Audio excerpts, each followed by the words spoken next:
একজনের স্ত্রী মারা গেছে, কবরে হাওয়া করছে। স্বামী আর স্ত্রী রাস্তাতে হেঁটে এসে দেখো ওর স্ত্রী কালকে মারা গেল আর আজকে কবরে হাওয়া করছে।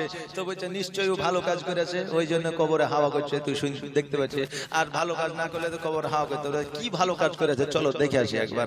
এক পা দুই পা করে যাইয়া বলছে যে হ্যাঁ গো, তোমার স্ত্রীকে তুমি এত ভালোবাসো, কবরে হাওয়া করছো, তবে তুমি বাড়ি যাও, কবরে হাওয়া করে কোনো কাম নাই। কারণ ও যদি ভালো কাজ করে যায় তো কবরে এমনি হাওয়া পাবে না, কি বলে?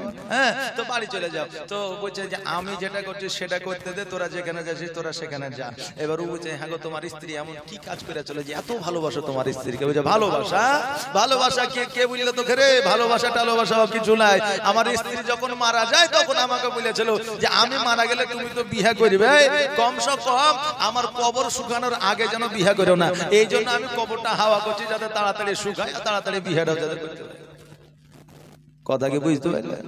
হ্যাঁ, তো এবার লোকে দেখছে যে আসলে স্ত্রীর কি মহব্বত রে, মারা যাওয়ার পরও কবরে হাওয়া করছে, কিন্তু আসলে ওর মহব্বত কিছু নাই। আসলে ওর কাম একটা আর অন্তরে বলছে আর একটা, নাকি বলে? হ্যাঁ, অন্তরে আর একটা বলছে।